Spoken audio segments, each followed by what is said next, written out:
வணக்கம், வாழ்க வளமுடன்.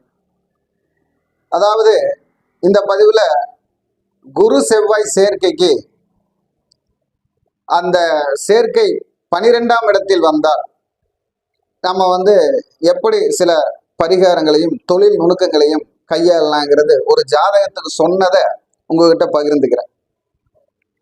இதுல என்னன்னு கேட்டீங்கன்னா, ஒரு ஜாதகர் அவர் வெளிநாட்டில் இருக்கார்.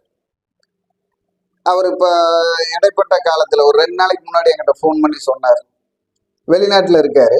அப்போ அவருக்கு குரு செவ்வாய் 12ல் இருக்காங்க. அப்போ இந்த 12ல் இருக்கக்கூடிய குரு செவ்வாய் அவருக்கு எந்த மாதிரி அமைப்பு இருந்திருக்கும் அப்படின்னு அவர் ஜாதகத்தை நம்ம பார்த்தப்போ அனலைஸ் பண்ணி அவர்கிட்ட ஜாதகத்தில் சொன்னோம். அவர் ஆஸ்திரேலியாவில் இருக்காரு. அப்போ அவர் ஆஸ்திரேலியாவில் இருக்கும்போது அவர் ஜாதகத்தில் பார்த்துட்டு நாம கேட்டோம். ஏன்னா அது விருச்சிக இலக்கணம் அந்த ஜாதகம். அப்போ அந்த விருச்சிக இலக்கணத்துக்கு செவ்வாய் உச்சமா இருக்கிறார். 3-4 கூடையவர் 4ல் இருக்கிறார் சனி. அப்போ அந்த சனி வசிப்பிடம்னு நம்ம எடுத்தாலும் அந்த சனி 3 கூடையவர் 4ல் இருக்கார். 3ஆம் இடங்கிறது இயலிசை நாட்டியம் மெல்லிசைன்னு எடுத்துக்கலாம். சனி எதுக்கு உகந்தவர்? இரும்பு தத்துவம், அதாவது ஸ்ட்ராங்கா இருக்கிற தத்துவத்துக்கெல்லாம் உகந்தவர். அப்போ அதில் நம்ம உடம்பில் ஸ்ட்ராங்காக இருக்கக்கூடியது எலும்பு தத்துவத்துக்கு உகந்தவர் சனி பகவான். அப்போ அதை இங்கிலீஷில் என்ன சொல்கிறோம்? போன்னு சொல்கிறோம்.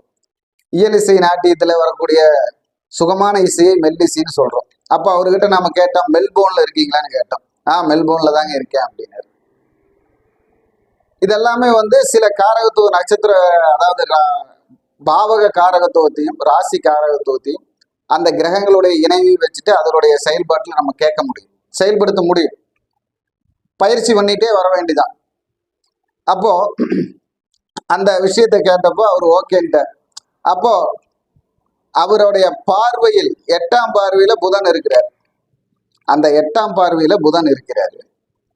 செவ்வாயுடைய 8ஆம் பார்வையில புதன் இருக்கிறார். அப்போ அந்த புதன் 8ஆம் இடங்கிறது நமக்கு என்னதான் எடுத்துக்கிறோம்? விட்டு படிப்பது, தொடர்ச்சியாக ஒரு செயலை செய்ய முடியாமல் இடையில் விட்டு பின்னீடு தொடர்வது. அது புத்திகாரகன், விவேககாரகன். புத்திகாரகன், விவேககாரகன்.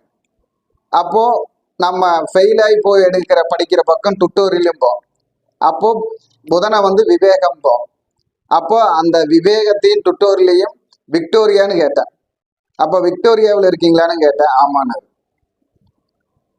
அப்போ அந்த மகரத்திலேயே செவ்வாய் உச்சமா இருக்கிறாரு. அந்த மகரத்துல செவ்வாய் உச்சமா இருக்கிற